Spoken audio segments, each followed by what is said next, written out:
Jæja, kæru félagar, góðan daginn. Eigum við ekki að gjöra þið svo vel að fá ykkur sæti og ekki að loka fram og svo kaffið verði ekki ofreistandi þarna frammi. Kæru félagar, ég býð ykkur öll hjartanlega velkomin hingað í Norræna húsið og ykkur sem eruð á streymi. Við erum víst á minnstakosti 3 miðlum í streymi, það dugir ekki minna. Þannig ég býð ykkur öll velkomin til þessa fundar BHM. Morgun verða fundar þróun og horfur á vinnumarkaði. Og það er óskaplega gaman að geta boðið velkomin svona fjölbreyttan hóp til okkar til þess að fjalla þetta áleitna efni sem á okkur leitar alla daga í okkar störfum. Undirtitill fundarins hvert stefnir íslensku vinnumarkaður og hvaða tækifæri og áskoranir bíða okkar á næstu árum. Og það mætti nú halda að við ætluðum okkur að gleypa sólina, en á 1,5 klukkutíma gerir maður það ekki. Ég var nú löngum vör við því í uppeldinu af minni ástkæru móður að það væri ekki skynsamlegt markmið að ætla sér að gleypa sólina. Svo eitt af leiðarljósum þessa fundar það, við ætlum okkur ekki of, en við gerum okkur far að vera hnitmiðuð, knöpp og meitluð. Og nú ætla ég að reyna einmitt það í þessum örfáu inngangsorðum mínum. Eðli máls samkvæmt þá munum við öðru fremur beina sjónum að þeim hluta vinnuaflsins sem á heima í aðildarfélögum BHM og öðrum háskólamenntuðum stéttum. En af því að við erum talsmenn þess að unnið sé gegn skautun í umræðunni, þá munum við að sjálfsögðu leitast við að horfa vítt yfir sviðið, skoða heildarmyndina og samspil ólíkra þátta í eðli íslenskra vinnumarkaðar. Og það leiðir mig að boðaðri atvinnustefnu stjórnvalda sem á í fyllingu tímans að verða vaxtarplan til 2035. Stefnun ætlað að styðja við, og nú hefst tilvitnun, framtíðarsýn stjórnvalda verðmætasköpun sem knúin af fjölbreyttum útflutningi sem byggir á nýsköpun og sjálfbærri nýtingu auðlinda og meginmarkmið stefnunar kröftugur vöxtur útflutning sem byggir á atvinnugreinum með háa framleiðni. Og tilvitnun lýkur. Þarna fyrsta hugsunin sem við í BHM stöldrum við. Hvaða atvinnugreinar eru það sem stjórnvöld ætla stefnunni að taka á? Eina spurningunum sem verða til umfjöllunar hér á þessum fundi. Það augljóst að stjórnvöld vilja með atvinnustefnunni, vaxtarplaninu, styðja við uppbyggingu starfa þar sem framleiðin há og alþjóðleg samkeppnishæfni mikil. Og ástæðuna segja þau vera þá að nauðsynlegt sé að auka hagvöxt á mann og þau vilja stuðla því að þessi fjölbreyttu störf sem auka framleiðni og samkeppnishæfni verði til allt land. Þetta eru háleit markmið og við erum alveg með. Við viljum alveg vera með í þessari stefnumótun. Og loks segir í yfirlýsingu stjórnvalda þegar áformum atvinnustefnu var ýtt úr vör að henni sé ætlað að styðja við samdrátt í losun gróðurhúsalofttegunda í útflutningsgreinum. Hefði kannski mátt taka fram að henni væri ætlað að styðja við losun svona almennt. Við kannski lesum það svona milli línana. En stefnudrögin sem kynnt voru í nóvember síðastliðinn, þau fengu 94 umsagnir í samráðsgátt stjórnvalda. Fólk og fyrirtæki, stofnanir, stéttarfélög og frjáls félagasamtök láta sig málið sem sagt mjög miklu varða og það gott. Það góðs viti. Og í okkar huga hjá BHM verkefnið umfram allt þetta. Við þurfum að flétta saman ólíka þætti stefnumörkunar fyrir vinnumarkað. Þættirnir sem greiningar BHM benda til að þurfa að vera uppistaðan í þeirri fléttu eru atvinnustefna, stefna fyrir vinnumarkað, jafnt opinberan sem almennan, innflytjendastefna, í ljósi þess að stór hluti vinnuaflsins okkar innflutt, og menntastefna, og það spurning það hvort við séum að mennta fólk í þeim störfum, þar sem til dæmis skortur á fagmenntuðu vinnuafli. Og svo langar mér nú að bæta við í ljósi þess hvaðan ég sjálf komin og hvar mínar rætur liggja, menningarstefnu. Því það að innleiða menningarstefnu á vinnumarkaði líka ærið verkefni og þarf að fléttast saman við annað. Já, þetta sem sagt stórt verkefni sem við okkur blasir. Og það má kannski segja að áskorunin sé líka stór í stjórnkerfinu okkar, því við vitum að það hefur fengið orð á sig fyrir að vera sílóbaserað og þegar við ætlum að fara að flétta saman margar stefnur og vinna þvert á, þá þurfum við að brjóta niður sílóin. Það vitum við. Okkur hjá BHM líður oft eins og leiðbeina þurfi stjórnvöldum að halda augunum á boltanum, svo gripið sér til íþróttamáls, en ef það raunverulegur ásetningur ríkisstjórnarinnar sem við trúum að sé að á Íslandi verði til hagkerfi sem uppfyllir heimsmarkmið Sameinuðu þjóðanna sjálfbæra þróun og ekki sé talað markmiðadrifið hagkerfi eins og kenningar Marionu Mazzucato ganga út á og forsætisráðherra sagði á fundi í Grósku nýverið að væri ætlunin, þá þurfum við að taka á honum stóra okkar, smíða verkfærakistu sem mun færa okkur nær okkar mikilvæga en vonandi sameiginlega markmiði kraftmikinn, skapandi vinnumarkað sem auki hagsæld, félagslegan styrk og velferð okkar góða samfélags. En að við lendum ekki þeirri stöðu sem að Sigurður Pálsson lýsir í örljóði í bókinni Ljóð orkulind sem ég krækti mér í á bókamarkaðnum í Garðheimum nýverið og mæli heilshuga með. En í þessu ljóði segir skáldið: á róluvelli þjóðfélagsins vegasaltið langsamlega mikilvægast. Samt skal alltaf vera lengsta biðröðin við hoppukastalana. Og þá spyr ég, hvernig stýrum við athygli atvinnuvegana og stjórnvalda frá hoppukastulunum og að þjóðvegasaltinu? Að svo mæltu þá segi ég þennan málfund BHM þróun og horfur á vinnumarkaði settan og hlakka mikið til að fylgjast með því hlaðborði sem hér verður boðið upp á frá okkar besta fólki og þakka sjálfsögðu starffólki BHM sem hefur staðið í ströngu við að undirbúa þetta. En frá upphaflega boðaðri dagskrá hafa orðið þær breytingar að atvinnuvegaráðherra Hanna Katrín Friðriksson forfallaðist því miður skyndilega á 11. stundu vegna óviðráðanlegra orsaka. Hún sendir fundinum bestu kveðjur og mun fylgjast vel með því sem hér verður rætt, en í hennar stað bjóðum við velkomna Bryndísi Hlöðversdóttur, ráðuneytisstjóra atvinnuvegaráðuneytisins. Gjörðu svo vel, Bryndís.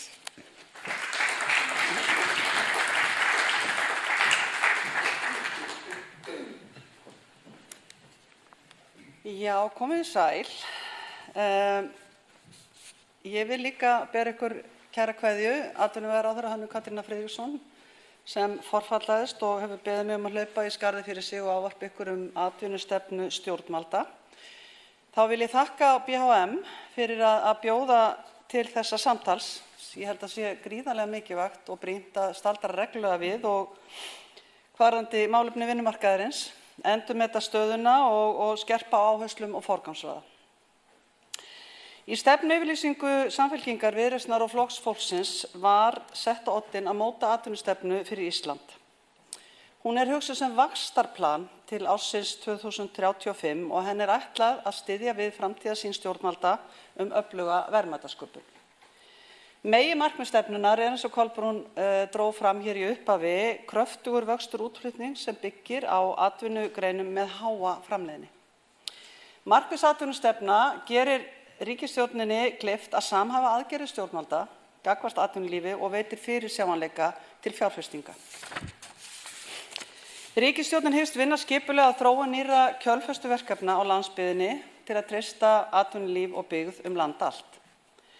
Þannig beita stjórnvöld sér með virkum hætti til að stuðla blómlegri atvinnuþróun á landinu öllu. Það verður unnið að eftirfylgni atvinnustefnunnar og aðgerða hennar þvert á ráðuneyti. Það ekki hægt að vinna hana úr einu ráðuneyti og þar duga sílóan ekki og þarf að brjóta þau niður. En stefnumótunin unnin undir forystu forsætisráðuneytisins af fjölmörg ráðuneyti sem koma að henni og eðlilega atvinnuvegaráðuneytið að sjálfsögðu. Óháð atvinnustefnuráð ríkisstjórn til ráðgjafar mótun og framkvæmd stefnunnar.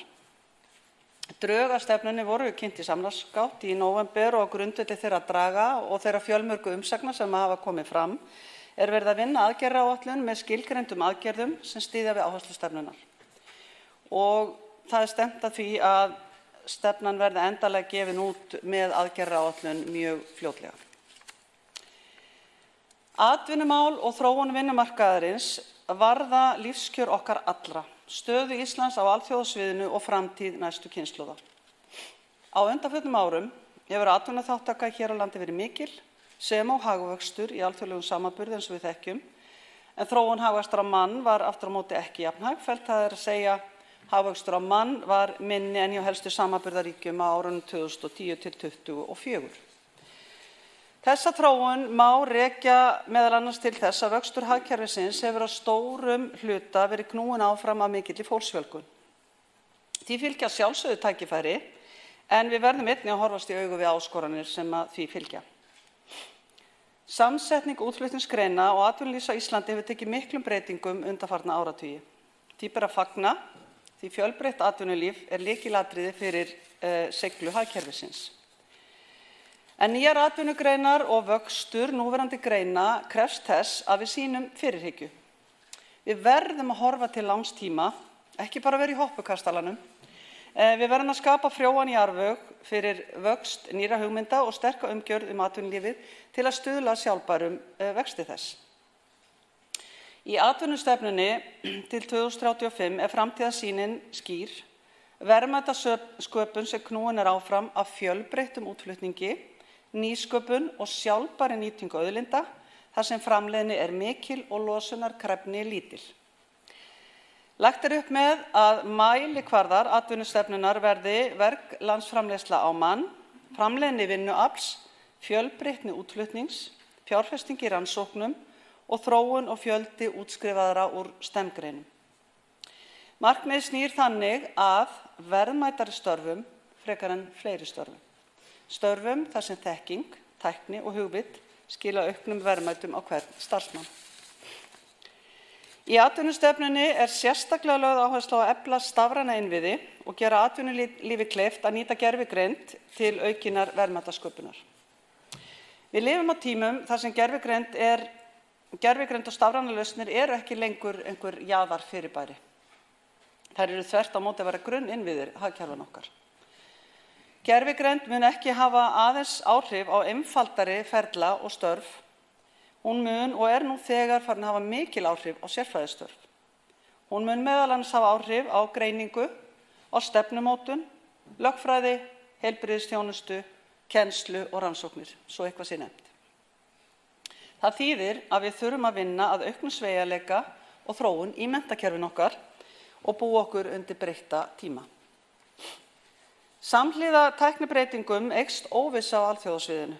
Við sjáum aukna verndarstefnu, við sjáum tollastríð og meiri samkeppni markaði og fjármagn. Í atvinnustefnunni er lögð áhersla á að auka áfallaþol með fjölbreyttum og öflugum útflutningi, traustum aðfangakeðjum og öflugum stafrænum innviðum. Hingað til hefur Ísland búið við þann lúxus að geta leyft sér að hafa fáar og sterkar atvinnugreinar. Lífsgæði okkar hafa byggst á þeim, ég get nefnt sjávarútveg, ég get nefnt ferðaþjónustu, ég get nefnt iðnað. Við öll hér inni vitum vel að ferðaþjónusta dagsins í dag, sjávarútvegur nútímans og íslenskur iðnaður árið 2026 er ekkert í líkingu við það hvernig þessar atvinnugreinar voru fyrir ekki meira en 20 árum síðan. Hver hefði trúað því fyrir nokkrum árum að þorskroð gæti nýst í að gera heilandi plástur á brunasár sem skilaði gríðarlegum verðmætum inn í samfélagið okkar. Hver hefði trúað því að íslenskt vetrarmyrkur og norðurljósin gætu orðið einstök söluvara sem drægju að þúsundir ferðamanna til landsins í myrkustu mánuðunum. En þessi dæmi sýna okkur líka að nýsköpun og aukin verðmæti verða ekki til úr engu. Þau spretta úr þeim atvinnugreinum sem við erum sterk í fyrir. Nýjar atvinnugreinar sem meðal annars byggja á tækni, hugviti og skapandi greinum vaxa út frá þeim greinum sem fyrir eru. Þess vegna er við mótun atvinnustefnunnar lögð áhersla á að verja og efla markaðsaðgengi, einfalda regluverk, bæta samkeppnishæfni og styrkja innviði og vísindastarf. Það er gjarnan tilhneiging til þess að tala nýsköpun og framleiðni eins og það sé verkefni og jafnvel einkamál einkageirans. En öflug opinber stjórnsýsla er veigamikill þáttur í því að ná að auka framleiðni. Skilvirk, fyrirsjáanleg og stafræn stjórnsýsla er ekki síður hluti af samkeppnishæfni en hugmyndaauðgi og framsækni einkageirans. Þetta eru tvær hliðar á sama peningnum. Við þurfum einnig að efla og styrkja stofnanirnar okkar þannig að þær geti sinnt hlutverki sínu sem best og á vettvangi atvinnuvegaráðuneytisins fer nú fram heilmikið vinna í þá veru og nær hún til flestra stofnana okkar óháð atvinnugreinin. Kæru gestir, næsta hagvaxtarskeið mun ekki felast í sömu þáttum og hagvöxtur síðustu 15 ára gerði. En hann mun þó sannarlega byggja á okkar grunn atvinnuvegum. Í þessu samhengi vert að nefna að það ekki hlutverk hins opinbera að velja sigurvegarana eða draga fram hinar útvöldu atvinnugreinar sem munu drífa áfram verðmætasköpun og hagvöxt næstu ára. En það hlutverk hins opinbera að skapa rammann og ná utan heildarmyndina og styðja við þá framtíðarsýn að fjölbreyttir atvinnuvegir nái að vaxa og dafna í sátt við samfélagið. Það það sem mótun atvinnustefnu gengur út á. Kjarni málsins þessi: við getum ekki treyst til lengdar á að fleiri störf ein og sér tryggi betri lífskjör. Við þurfum að auka gæði starfanna, framleiðni, þekkingu og seiglu. Það sem sagt ekki spurning hvort við getum vaxið, heldur hvernig við veljum að vaxa. Takk fyrir áheyrn.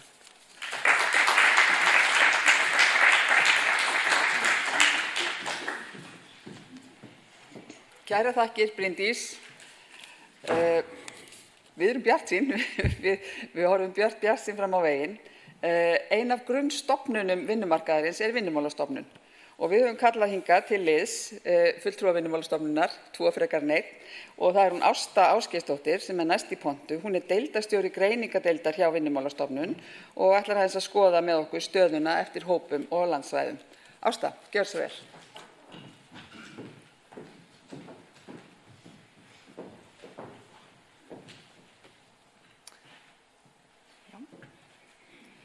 Hvernig skipti glæru? Bara... þessi? Já, takk fyrir að bjóða mér að koma að vera með ykkur. Ég hef alltaf gaman að því að koma að tala íslenskan vinnumarkað, þannig að ég bara þakka fyrir það. Í erindi mínu ætla ég að fara aðeins yfir þróun vinnumarkaðar, svona síðastliðinn aldarfjórðung, og síðan að koma aðeins inn á hvernig svona síðastliðið ár hefur verið og síðan að lokum að fara svona stuttlega yfir hvað við sjáum fyrir okkur. Við erum meira svona í núinu, við horfum til hvernig lítur næsta árið út, við erum kannski minna í því að skapa svona flotta framtíðarsýn eins og Bryndís var að fara yfir. Þannig að þetta semst mín nálgun í mínu erindi. En ef við byrjum aðeins með svona hvað hefur einkennt innlendan vinnumarkað undanfarin, þessi mynd hagvöxtur frá árinu 2000. Við búum við mjög sveiflukennt hagkerfi og við fáum þessu löngu tímabil með miklum hagvexti, en svo fáum við höfum allan inn á þessu fengið 2 djúpar kreppur, þannig að við höfum verið sögulega sveiflukennt hagkerfi. Það mjög hátt atvinnustig hér á landi og mikil atvinnuþátttaka sem við stöndum mjög vel með okkar samanburðarlönd. Við búum við að það eru sterk stéttarfélög hér á landi, þannig að það svona þessi kollektivismi í samningum og þess háttar. Við höfum séð mikla aukningu í fjölda erlends starfsfólks á vinnumarkaði. Menntunarstig hefur farið hækkandi sem ég fer aðeins betur yfir. Og við þegar við skoðum hvar störfunum hefur fjölgað, við skoðum aðeins síðastliðin 10 ár, þá ferðaþjónustan og byggingariðnaður stærstir þar. Þannig að það meðan sjávarútvegur þau skapa ennþá mikil verðmæti, en þar hefur störfunum hins vegar fækkað, þannig að svona ólík þróun eftir greinum. En ef við skoðum atvinnuleysi aðeins og setjum í samhengi við myndina á undan, sem þá sjáum við að það ágætt að skoða bæði jafnvægisatvinnuleysi og síðan þessa toppa sem koma náttúrulega í kringum hrunið og í kringum COVID. En ef við skoðum þessi jafnvægisatvinnuleysi, þá má alveg leiða líkum að því að það hafi örlítið hækkað hjá okkur. Það var kannski í kringum 2% árið 2000, en núna komið upp í 3–3,5%, sem bara þegar aðstæður eru eðlilegar á markaði hér. Síðan ef við skoðum aðeins fjöldi starfandi, það þeir sem eru í vinnu, bara svo ég taki það einu sinni fram að því ég með nokkra glærur þar sem ég tala fjölda starfandi, en það var, eru tölur frá 2005, það var eins langt aftur og ég komst í gögnum Hagstofunnar, en þá voru kannski 6–7% af öllum starfandi hér á landi með erlenda bakgrunn, eða Hagstofan skilgreinar sem innflytjendur. En árið 2005 voru við komin í tæplega 25% vinnumarkaðar og ég fer aðeins betur í að seinna að þessi þróun líka ólík eftir svæðum hér á landi. Þannig að við erum með gjörbreytta samsetningu vinnumarkaðar hér á landi. Og það sem mér finnst líka áhugavert, nú ætla ég að taka fram á þessari glæru að súlurnar, það vinstri ásinn, það nær upp í 40.000 og línan, það hægri ásinn sem nær upp í 240.000. En ef við sjáum að því að ég hef svolítið áhuga á því í rauninni hvernig erlendi hópurinn eins og ákveðin sveiflujafnari hér á landi.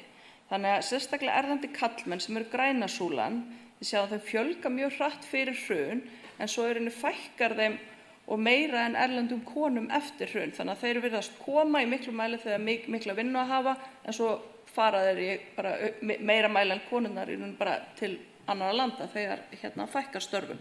Þannig að það hefur kannski verið ákveðin sveiflujafnari hér á landi hvernig erlendi hópurinn hefur komið og mögulega farið. En ég er ekki viss þið sjáið undanfarin ár, ég veit ekki hvort þetta trend í rauninni heldur áfram ef það kemur til niðursveiflu hér á landi, hvort að þetta trend áfram. En ef við skoðum aðeins hlutfall starfandi og aftur það þeir sem í vinnu, eftir menntunarstigi, þá sjáum við nú erum við hjá BHM að í kringum 2000 þá voru kannski 15% með háskólamenntun og tæpur helmingur vinnumarkaðar var eingöngu með grunnmenntun og þetta bara fyrir 25 árum síðan. Núna erum við í þeirri stöðu að það kannski 25% með grunnmenntun en tæpur helmingur með háskólamenntun. Þannig að sjá að samsetning hópsins hefur gjörbreyst yfir þetta tímabil. Þannig að það svona ef við súmum aðeins saman hvað hefur breyst, það hefur aukist afskaplega mikið fjöldi erlends starfsfólks og menntunarstigið hefur gjörbreyst. Það svona stóru línurnar. En ef við færum okkur aðeins nær í tíma og skoðum hvernig vinnumarkaðurinn hefur verið undanfarið ár, þá á þessari mynd ég með atvinnuleysi 2003, 2004 og 2005 og appelsínuguli punkturinn, það fyrsti punkturinn fyrir 2006. En árið 2005 hækkaði atvinnuleysi frá fyrra ári, var 3,9% en var 3,5% árið undan. Þannig að við sáum hækkun á atvinnuleysi, við sjáum alveg skýrmerki kólnun á vinnumarkaði og bæði aukið atvinnuleysi og líka minni fjölgun starfa. Og atvinnuþátttakan var ennþá mjög mikil, hún var 89,2% í aldurshópnum 25 til 64 sem svona hópurinn sem að fullu á vinnumarkaði. En samt það lækkaði lítillega milli ára en við erum samt í algjörum toppi með við löndin sem við berum okkur saman við. Þannig að það ekki þannig að við séum komin í einhverja lægð þar. Við sáum að því nú ég ekki á Vinnumálastofnun og við náttúrulega erum að fylgjast með þeim sem eru skráðir atvinnulausir. Það var mikil fjölgun í greinum tengdum ferðaþjónustu og byggingariðnaði. Þannig að það var svona stærstu hóparnir sem við sáum Og þið sjáið dekksta línan 2005, þið sjáið hvað hún hoppar upp á seinni hluta árs 2005 og það fall play. Þá kom smá svona högg á kerfið. Þannig að það í rauninni, við vorum búin að gera spá fyrir árið, síðastliðið ár og hún var að haldast ágætlega en hún í rauninni, við hoppuðum upp í lok árs eftir fall play. Og þið sjáið fyrsta punktinn 26, við erum komin í mun hærra atvinnuleysi en við verið í undanfarin 3 ár. Þannig að þeir sem þetta fjölgun starfandi, þetta prósentubreyting milli ára í hversu margir eru starfandi. Skipti ég eftir íslenskum og erlendum körlum og íslenskum og erlendum konum. Og það sem áhugavert og svarta línan allir, þannig að við sjáum að atvinnuleysi starfandi þeim fjölgunin miklu minni en verið hefur undanfarin ár og erlendi hópurinn það var í byrjun árs 2024 var 10% fjölgun frá fyrra ári, fjöldi starfandi jókst 10%. En núna í rauninni það hefur hægt rosalega fyrir fjölgun og fyrir erlenda karlmenn eru komin niður í ykkur 2% og erlendu konurnar það búin að vera svona stabil 4% fjölgun núna svona eiginlega þetta árið. En íslenski hópurinn sem þarna neðst á myndinni, þar sjáum við að það hefur rauninni fækkað. Í rauninni það eru færri starfandi allt árið 2005 en var árið 2004. Og það sem áhugavert við það að við sjáum þetta ekki í atvinnuleysistölunum. Það ekki þannig að atvinnuleysi Íslendinga hafi aukist umfram erlenda hópsins. Þannig að þetta í rauninni, það áhugavert kannski að skoða sérstaklega hvað það sem og kannski það bara, það aðeins að dragast saman hópurinn, það kannski talar það sem Ingvar að fara yfir með breytta aldurssamsetningu, af því að þarna eingöngu verið að líta til hópsins 20 til 64 ára. En Þannig að við sjáum svona, það að hægja á öllu. En ef við síðan skoðum þá sem eru í vinnu, starfandi þeir sem eru í vinnu og berum saman við þá sem eru að leita sér, eru atvinnuleitandi, þeir sem eru atvinnulausir, og skoðum þetta menntun, þá þetta afskaplega ólík samsetning. Sjá þeir sem eru starfandi, það eru 45% með háskólamenntun og 18% með iðnmenntun, en atvinnuleitendur í mun meira mæli með grunnnám eða framhaldsskólanám eða annað nám. Þannig að má segja að það sem því að starfandi það getur maður sagt svona með smá einföldun, það það sem vinnumarkaðurinn að leita að, og atvinnuleitendur, það náttúrulega ef það gott match þar á milli, hvernig hópurinn samsettur, þá væntanlega auðveldara að komast í starf. En sjáu það, miðað við þessa mynd má segja að það vinnumarkaðurinn að leita að háskólamenntuðum og iðnmenntuðum. Og það gerir það líka verkum að þegar nú ég hjá Vinnumálastofnun að það þyngri róður að finna störf við hæfi fyrir þá sem í leita vinnu. Því að ef þú ert með grunnskólanám þá kannski ekkert, eftirspurnin ekki eins mikil eins og framboðið af fólki.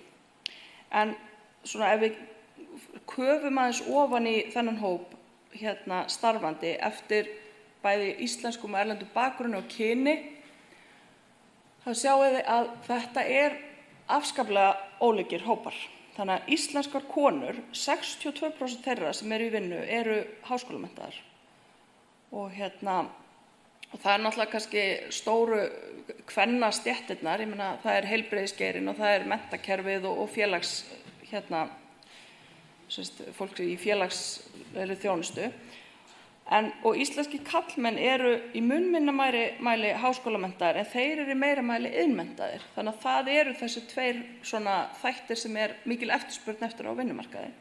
Erlendu konurnar eru í meira mæli háskólamenntaðir heldur en íslenski karlmenn, en að sama skapi fleiri með grunnskólanám, og erlendu karlarnir, þá við rauninni með tæplega, og þetta eru fólk sem í vinnu, þá tæplega 40% eingöngu með grunnskólanám, og þannig að þetta rosalega ólíkt samsettir hópar. Og það kannski talar svolítið inn í næstu mynd hjá mér sem atvinnuleysi eftir bakgrunni, að því að eins og ég var að fara yfir, það kannski því svona ef menntunarstigið hjá þér ekki að matsa það sem að vinnumarkaðurinn að leita eftir, þá þyngri róður að fá vinnu. Og þarna sjáum við, þetta fyrir 2003 til janúar 2026, sjáum að íslenski hópurinn appelsínugulur og svarta línan allir og græna erlendi hópurinn. Og þetta eftir ríkisfangi. Og þarna sjáum við að bæði eru árstíðasveiflur erlenda hópsins mun meiri og atvinnuleysisstigið almennt miklu hærra. Og sjá reyndar að íslenski hópurinn að sigla upp á við núna á seinni hluta árs 2005 og það væntanlega play áhrifin svolítið þar. En það líka kannski ef maður rýnir aðeins meira í með erlenda hópinn hvað það sem gerir að verkum að atvinnuleysisstigið hærra, eða svona hvar atvinnuleysið og þá það mest í byggingariðnaði, atvinnuleysið, og greinum tengdu ferðaþjónustu og verslun og vöruflutningu. Og ef maður ber saman, við gáum í janúar út skýrslu sem við erum aðeins að bera saman atvinnuleysi eftir greinum og svona, þá það eru rosalega ólíkar greinarnar sem íslenski hópurinn sem atvinnulaus í og erlendi hópurinn. Og erlendi hópurinn, við sjáum þessa rosalega aukningu í atvinnuleysi í byggingastarfsemi og mannvirkjagerð sem þarna efsta súlan. Þannig að það svona kannski stóru línurnar varðandi erlenda hópinn. En ef við færum okkur síðan aðeins yfir í atvinnugreinarnar, og ég mest að tala út frá í hvað atvinnugreinum hefur orðið mesta breytingin. Og í ferðaþjónustu þá fjölgaði störfum svakalega mikið í rauninni, ef við skoðum síðustu 10 ár, þá hefur störfum í ferðaþjónustu fjölgað mikið, en síðastliðin 3 ár hefur þeim eiginlega ekki fjölgað mikið. Það eiginlega sirka á pari hvað margir starfandi í ferðaþjónustu núna eins og voru 2003. Þannig að það hefur svona orðið, við erum komin ákveðið svona plató einhvern veginn þar, það sem ekki að fjölga lengur. Og núna hefur náttúrulega atvinnuleysi aukist í þessum greinum sérstaklega eftir fall play.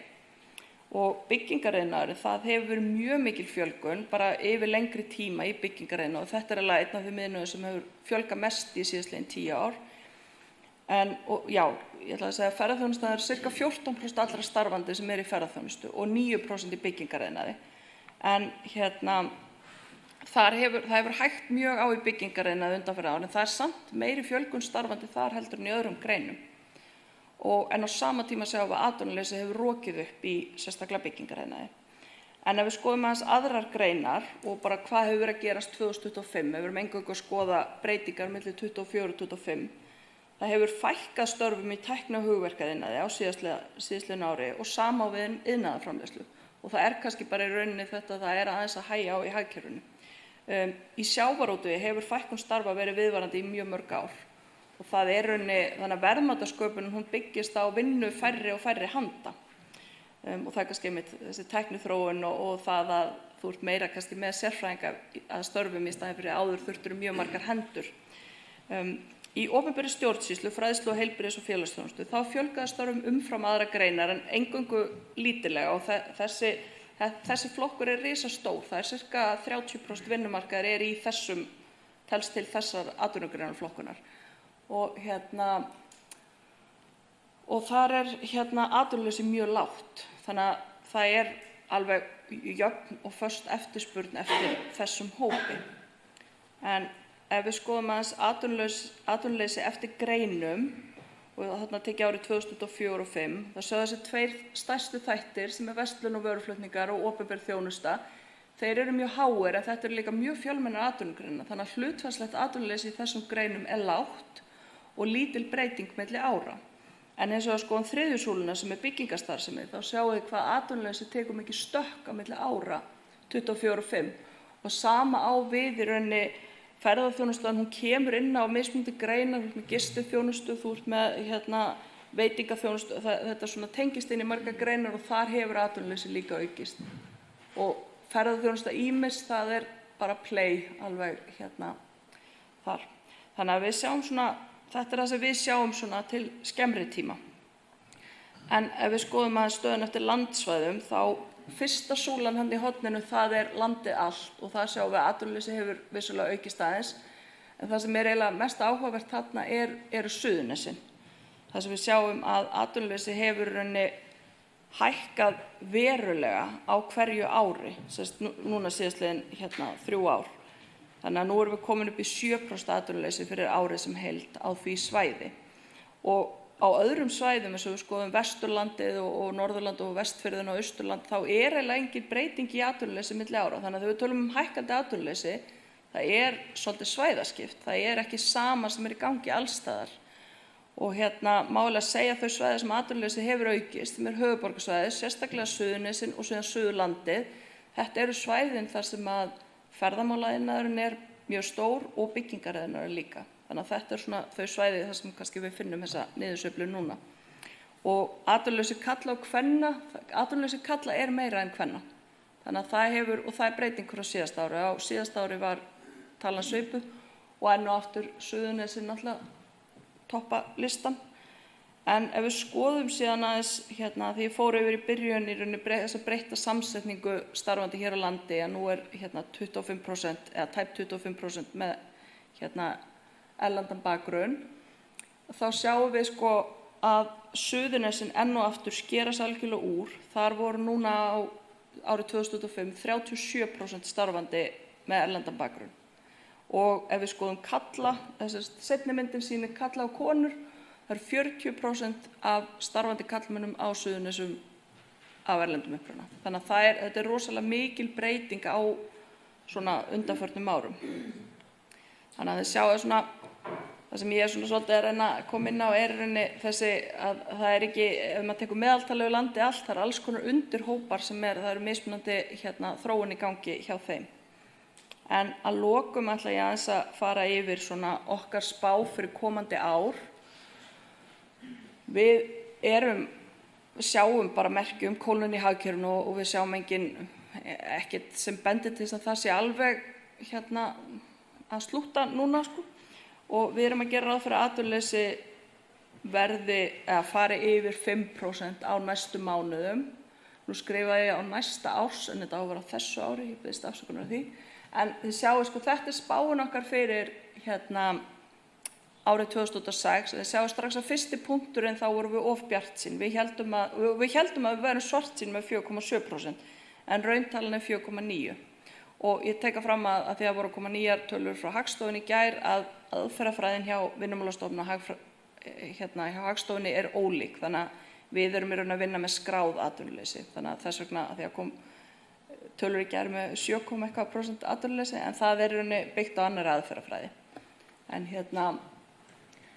En já, það sem að eiginlega núna, það ef það fer að hægja verulega á í hagkerfinu, hvort að eins og ég sýndi ykkur eiginlega í upphafi, hvort að hluti af erlendu hópnum, og kannski sérstaklega erlendi karlmenn, fara og vinna frekar í öðrum löndum, frekar en að vera áfram og bíða eftir að staðan breytist. Það allan að gerast eftir hrun, en það óljóst hvort það gerist núna. Og við eiginlega gerum ráð fyrir að þessar greinar, bæði byggingariðnar og ferðaþjónusta, þar verði atvinnuleysi áfram hátt á þessu ári.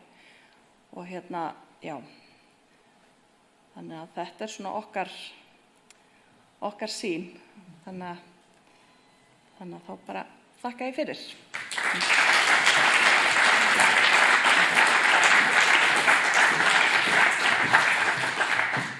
Takk fyrir þetta, Ásta, mjög áhugavert og virkilega gott nesti inn í næsta erindi sem við ætlum að fá frá Ingvari Frey Ingvarssyni sem tiltölulega nýráðinn hagfræðingur BHM og bættist okkur þar liðsauki. Nú höfum við 2 hagfræðinga.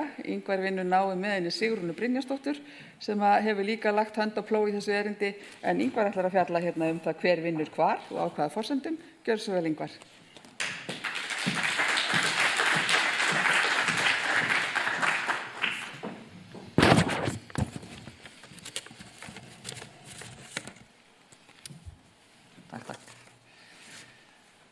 Kæru gestir og þið ykkar sem að horfa á streymi.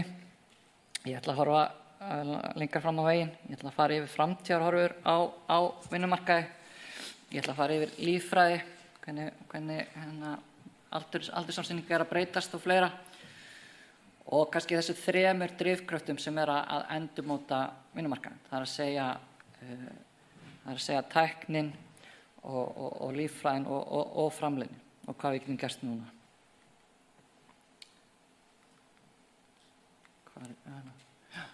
Þannig að ég mun fara yfir hægari fjölgun þjóðarinnar og öldrunina.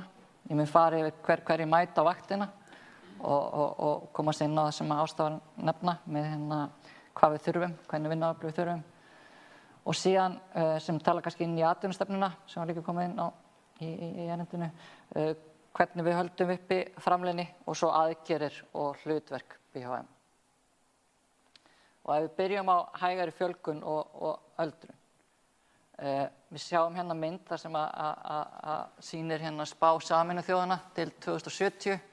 Við sjáum Norðurlöndin og ríki OECD og það sem áhugavert við þessa mynd, hún sýnir að hlutfall vinnuafls af mannfjölda að öldrunin, hún hefur það kemur síðar fram á Íslandi. Og ástæðan að það hefur verið mikið af aðfluttu vinnuafli og það tiltölulega ungt vinnuafl. Þannig að það hefur verið að yngja upp vinnumarkaðinn á Íslandi. En þessi mynd sýnir að það verður hægari viðbót vinnuafls á næstu árum og það þýðir að við þurfum að hámarka framlag núverandi starfsfólks. Það er að segja að það er færri að borga skatta og fleira sem að halda uppi þessum lykilinnviðum, þannig að við þurfum að auka verðmætin sem hver og einn að skapa. Og öldrun vinnuafls dregur úr atvinnuþátttöku og eykur þrýsting á framleiðni, eins og við komum inn á það. Þannig að þetta takmarkar möguleika hagvexti nema við aukum framleiðni. Þannig að þetta talar alveg inn í atvinnustefnuna og hún kemur eiginlega á hárréttum tíma. Og þetta sýnir líka, og sem kannski mikilvægt að sýna líka, að það verður mikil samkeppni aðflutt vinnuafl á næsta ári. Það er að segja að það eru önnur ríki að glíma við sama vandamál, öldru þjóðar, þannig að það verður mikil eftirspurn eftir erlendu vinnuafli.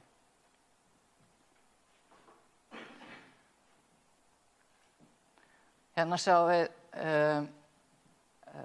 vinnumarkaðinn, hvernig hann að breytast frá 2005 til 2025. Við sjáum 2005 voru 164 starfandi á íslensku vinnumarkaði og 2025 það 255.000 og þetta er 37% vöxtur.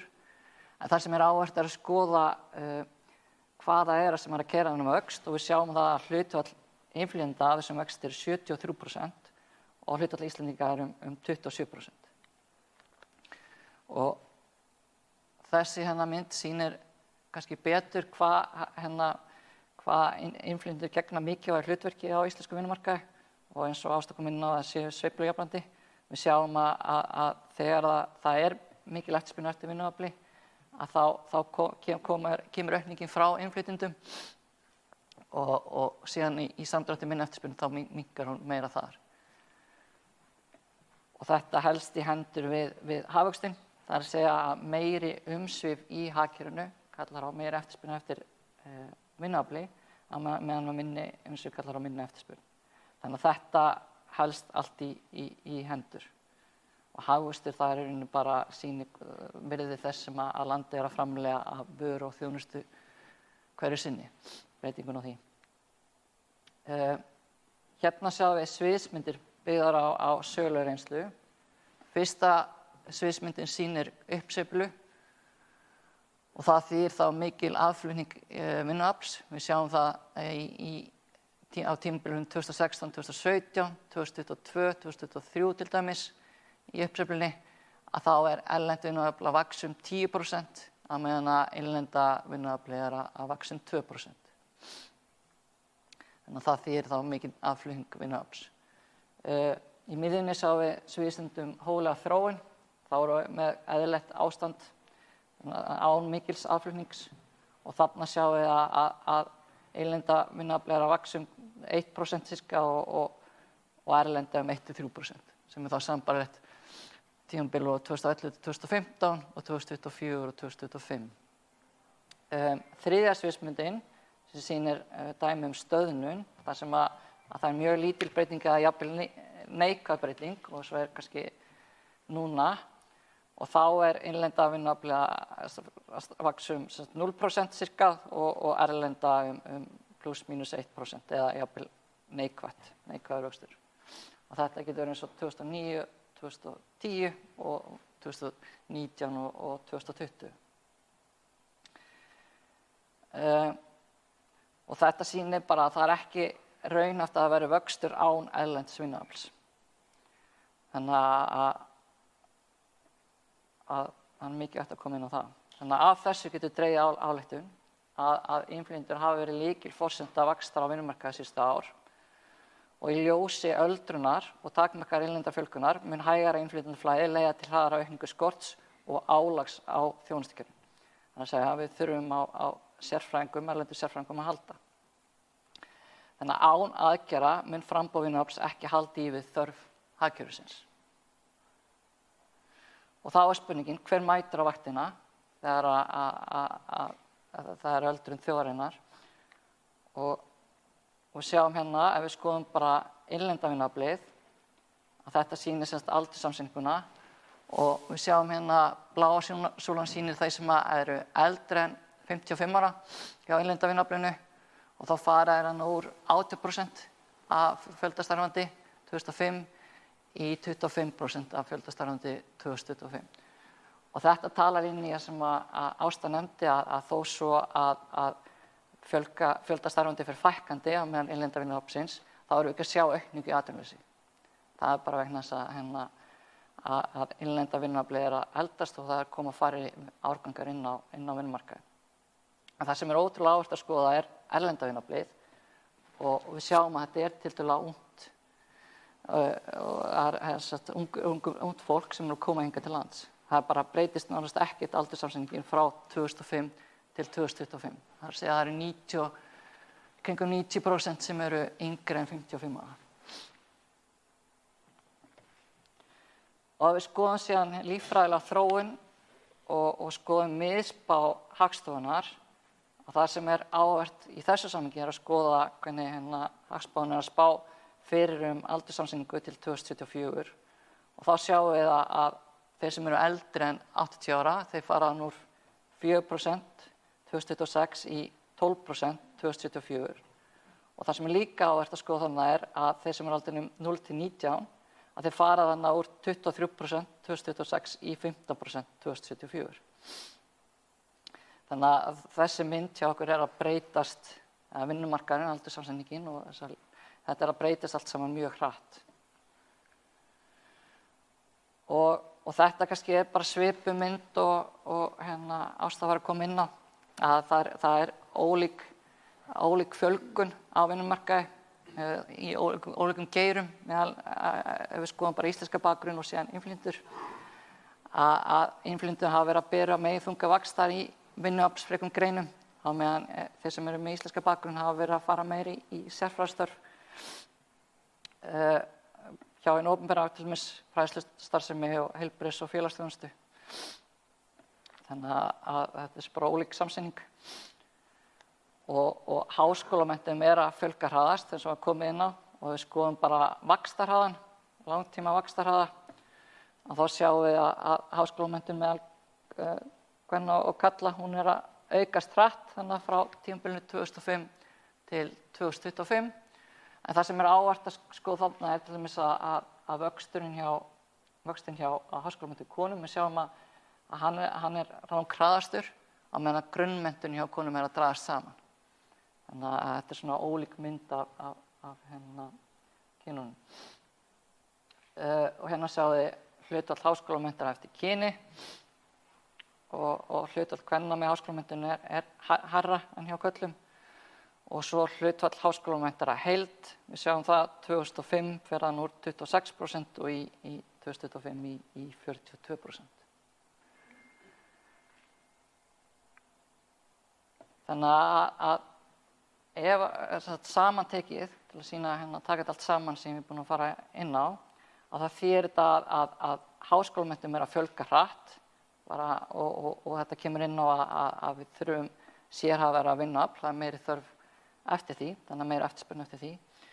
Við erum með eldra vinnuafl hjá innlenda hópnum. Við sjáum að hlutfall 55 plus að stækka í innlendu vinnuafli, og yngri hópum fjölga lítið að standa í stað. Og innflytjendur hafa borið vöxtinn í vinnuaflsfrekum geirum. Og fylgt rauninni, þannig að þeir hafa verið að svara eftirspurninni þar. En það sem við þurfum kannski að beina sjónum að það þessi vannýtta menntun. Það að segja að háskólamenntun innflytjendur í störfum undir menntunarstigi. Og þetta rosalega mikið. Þið sjáðu bara munin á Íslandi og á Norðurlöndunum og OECD, að við erum þannig langkast með hæsta hlutfall háskólamenntaðra innflytjenda sem í störfum undir menntunarstigi. Og þetta kannski talar inn á sem Ásta benti að það þörf á sérfræðiþekkingu, og við þurfum að nýta betur sérfræðiþekkingu hjá innflytjendum. En við sjáum að hjá innlenda vinnuaflinu þá eru 90% í störfum sem eru við hæfi miðað við menntun. Þannig að það eru 10% sem að starfa undir menntunarstigi, sem kannski bara í góðu jafnvægi miðað við önnur lönd.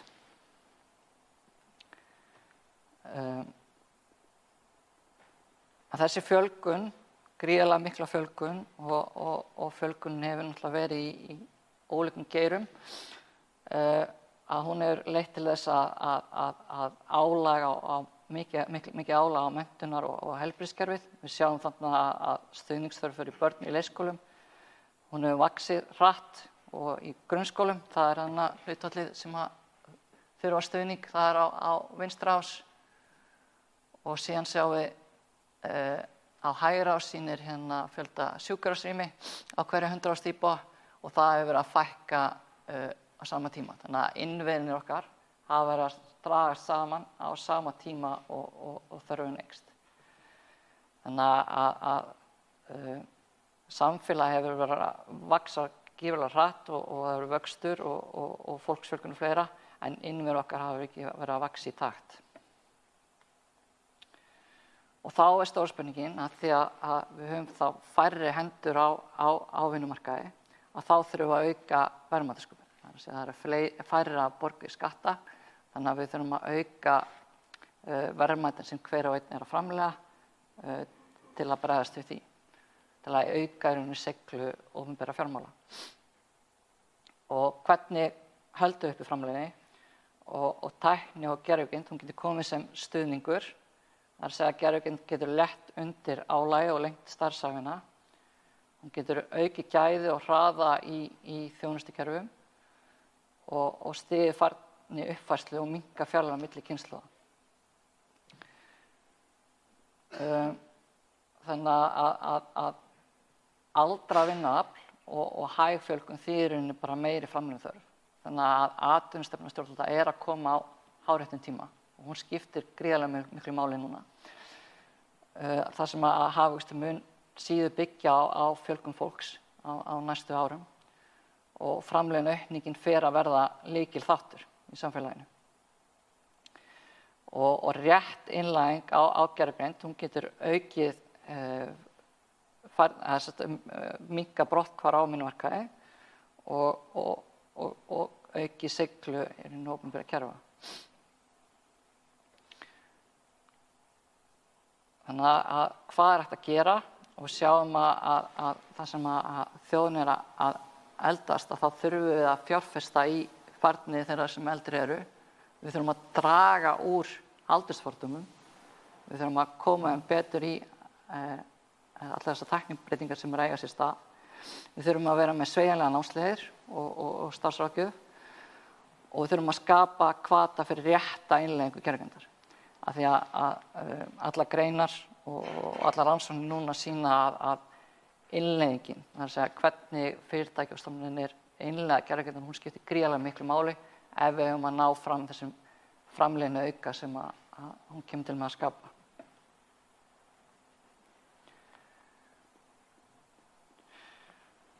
Þannig að tillaga BHM til stjórnvalda atvinnulífs að tryggja öflugan og heilbrigðan og hæfan vinnumarkað fyrir Ísland og við erum þá að reyna að koma með auka púsli í atvinnustefnu stjórnvalda, að það er að tryggja stöðugt mannaflaframboð í lykilgeirum. Það er að segja greina hvar skorturinn er og tryggja það að það sé stöðugt mannaflaframboð í þeim geirum.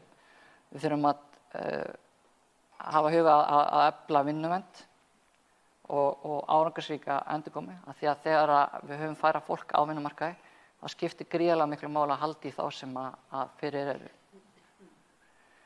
Við þurfum færniuppfærslu sem lengir starfsævina. Við þurfum að bara létta álagi á fólki og sérstaklega að vinnumarkaðan að eldast, að þá þurfum við að reglulega að sinna endurmenntun og fleira. Og síðan þurfum við samansett vettvang vinnumarkaðins og stjórnvalda og síðan fer ég yfir hvert og eitt betur. Tryggja mannafla í lykilgeirum, það er að segja að við þurfum að samræma heildarstefnu, það er að segja að við þurfum að samræma atvinnustefnuna við innflytjenda og færnistefnu og við þurfum reglulega mannaflaspár, það er að segja að við þurfum að vita hvað skorturinn er af því að hlutinni fara að gerast hratt á næstu árum. Og eins og ég kom inn á í byrjun að það verður mikil samkeppni innflytjendur og mikil samkeppni aðflutt vinnuafl þegar að þjóðir eru að eldast. Og við þurfum að tryggja forgangi í lykilgeirum þar sem við þurfum að skilgreina lykilgeira og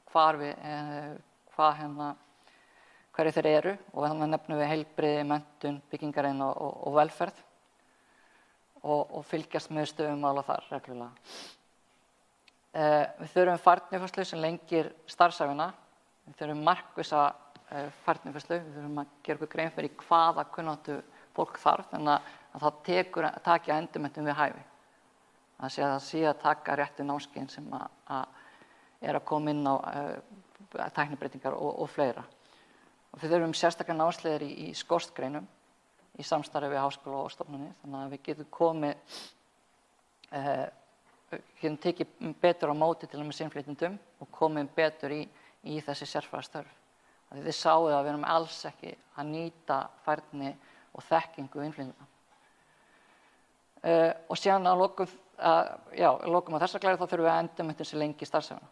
Það er að segja að við þurfum að draga aldursfordómum og við þurfum að mennta fólkið sem verður lengur á vinnumarkaði og leyfa því að halda í takt við þessar tæknibreytingar sem eru að eiga sér stað. Og síðan þurfum við öfluga vinnuvernd af því við viljum halda í fólk sem að þegar á vinnumarkaði, þannig að við þurfum að hafa skýrt aftur til vinnuferli, við þurfum að styðja fólk í endurkomu og draga úr fjárfestum og veikindaforföllin og fleira fer að skipta gríðarlega miklu máli, þannig að við þurfum að halda utan það, af því að hver og einn fer að skipta rosalega miklu máli á vinnumarkaði og við þurfum sveigjanlegt vinnuumhverfi. Það er að segja að við þurfum að leyfa fólki að minnka vissi sem að fyrir eru á vinnumarkaði og eldast. Og þannig að við erum að leggja til að það verði samráðsvettvangur vinnumarkaðar og stjórnvalda sem að greini þróun vinnumarkaðar, hvernig þarf eru áhrif líffræðibreytinga og sérstaklega af því að eins og ég kom inn á í byrjun að þegar að það fækkar á vinnumarkaði að þá eru ekki lengur að byggja hagvöxtinn á fjöldanum. Heldur þurfum við að bæta meira verðmætum sem hver og einn skapar. Við þurfum að meta þjónustugetu og áhrif, við þurfum að skoða innflytjendur og við þurfum að skoða virkilega hvernig við getum nýtt betur færni þeirra sem kom hingað. Og þá þarf að leggja fram álöga tilur. Það er að segja því að þetta breytist svo hratt, vinnumarkaðurinn er að breytast rosalega hratt á næstu árum sem kallar á stöðuga færnispár og greina hvar skorturinn er.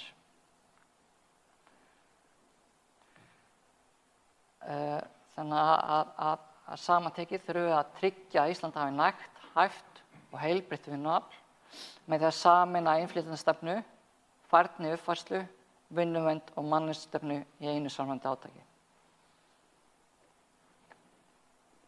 Takk fyrir.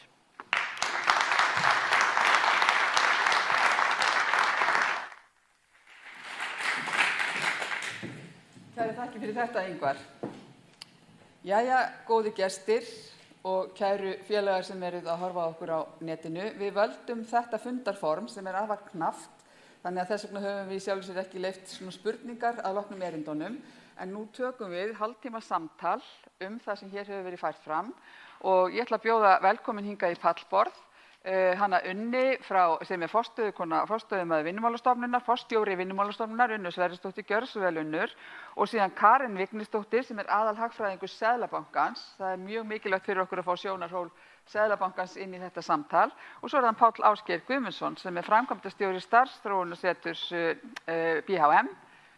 Og þetta er fólk sem kemur hlaðið reynslu að borðinu og okkur langar til að fá viðbrögð þeirra, fyrst og fremst við því sem hér hefur verið lagt fram og svo reynum við ef að tími vinst til að opna fyrir 1 eða 2, kannski 3 spurningar úr sal.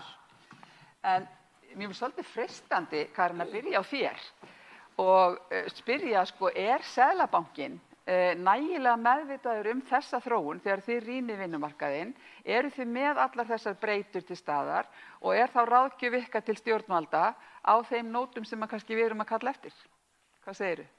Já, ég bara byrjaði kannski bara takk fyrir að bjóða mér hér í þetta pallborð og takk fyrir mjög áhugaverðar kynningar, mjög gaman að hlusta. En já, einmitt, við náttúrulega fylgjumst grannt með og eins og hérna hefur komið fram, það er náttúrulega ýmislegt búið að breytast á undanförnum árum og við sjáum eins og bæði Ásta og Ingvar fóru yfir að á þessum uppsveiflu tíma hversu mikið aðflutningu vinnuafls hafið þannig mikið að segja og sérstaklega í þessum sveiflukenndu greinum, ferðaþjónustu og byggingargreininni og hvernig núna eftir því sem að það hefur hægt á umsvifum í þjóðarbúskapnum að þá hefur að sama skapi dregið úr þessum mikla vexti mannfjölda og aðflutningi vinnuafls. Þannig að þessi mikli innflutningu vinnuafls var auðvitað líka, þetta er bara birtingarmynd af mikilli eftirspurn í þjóðarbúskapnum eins og var hana í kjölfar faraldursins. Þannig að það er eitthvað sem við höfum núna síðan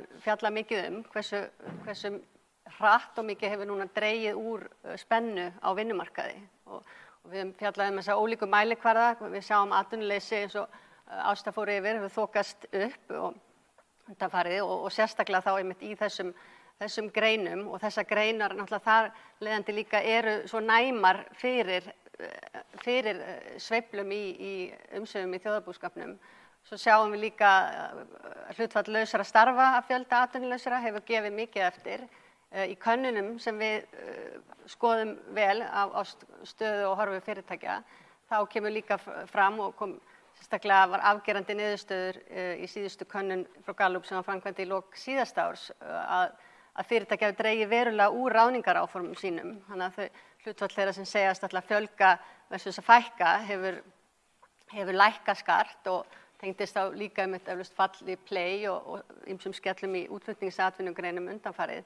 Þannig að í rauninni flesti mælikvarðar einmitt að sýna það sem hér hefur verið vel fjallað að hversu mikið hefur dregið úr spennu á vinnumarkaði og við síðan hvað varðar horfurnar að samkvæmt spá bankans að þá erum við að spá að atvinnuleysi aukist eitthvað áfram, kannski að ná hámarki svona á fyrri hluta þessa árs en taki síðan að hjaðna aftur. Þannig að það er alveg rétt að þetta eru svona horfurnar. Aðeins að hnykkja á þessu hvort þið hafið allar breyturnar til staðar. Eru þið með þá yfirsýn sem þér finnst vera sýnd í myndunum hér? Já, ég myndi segja það. Við náttúrulega horfum samt á svona heildarmyndina. Það er náttúrulega það sem skiptir máli hvað varðar peningastefnuna og okkar markmiðum stöðugt verðlag. Þá erum við náttúrulega að horfa á hvernig þetta spilar saman bara við almennan kostnaðarþrýsting í hagkerfinu, verðbólguþrýsting. Þá erum við að horfa á heildarmyndina hvað varðar vinnumarkaðina. Vissulega horfum við á ólíka greinar og hvernig þetta spilar saman við eins og þið búið að koma hérna fram hvað varðar menntunarstig og eins og komið hérna fram líka. Við erum náttúrulega að sjá að þessi öldrun þjóðarinnar, þessir árgangar eftir stríðskynslóðir eru núna að byrja að falla út úr þeim fjölda sem er á vinnumarkaði og hvað varðar það, þá er þungi massin í rauninni að fara að gerast núna akkurat á næstu 5 árum.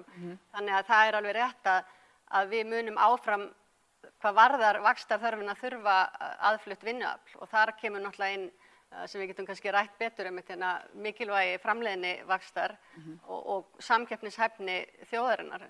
Hvað varðar einmitt að það er alveg rétt sem Ingvar fór vel yfir að það er samkeppni þetta innflutta vinnuafl. Já. En Unnur, ef við snúum okkur að þér og ykkur hjá Vinnumálastofnun, við fengum náttúrulega mjög fínt yfirlit frá Ástu, en ef við tölum aðeins þetta sem ég finnst mjög áhugavert í þessu, að það skuli vera þetta stór hluti innflutta vinnuaflsins sem hefur háskólamenntun, en menntun þeirra kannski ekki að nýtast sem skildi í þau störf sem þau fá. Þín viðbrögð? Það kemur ekki óvart. Það er náttúrulega, þetta fólk kemur inn í gegnum atvinnumiðlanir. Atvinnulífið sækir þetta fólk hreinlega á Evrópusvæðið, EES-svæðið og það er að sækja fólk í þessar greinar. Það er að sækja byggingaverkavinnu, mannavinnu, það er að sækja í ferðageirann, þar sem eru tiltölulega litlar menntunarkröfur. Það er nú bara staðreynd. Og þá er ekkert spurt hvaða menntun ertu með. Heldur er það bara okkur vantar fólk í þessar mannfreku greinar og fólk sér hag sinn í því sem kemur frá Austur-Evrópu, það er hærri laun hér. Það getur komið hingað bara eins og við gerðum svo sem í hruninu, fóru til Noregs og unnum það ekki satt, pendluðum á milli og fengum greitt í norskum krónum. Þetta er sama sem er að gerast hér, þetta fólk kemur hingað. Það er ekkert allir sem ætla að setjast að, alls ekki. En þeir sem ætla að setjast að, við eigum að hlúa þeim, við eigum að eins og þetta er hættulega hátt hlutfall. Yfir 10% af þeim sem í atvinnuleit skuli vera erlent fólk, eða fólk sem kemur erlendis frá og við erum með átak í gangi. Við erum búin að opna virknisetur núna í J.L.húsinu sem er svona að fara í gang og er að verða up and running og þar viljum við reyna að kynnast þessum hópi miklu betur og þar á meðal til dæmis að reyna að greina færni hvað þarf til að styðja þig, auka möguleikaðinn á vinnumarkaði og þá kannski líka finnum við þetta fólk sem kemur hingað og hefur mist vinnuna í þessum greinum en er kannski með góða menntun í farteskinu.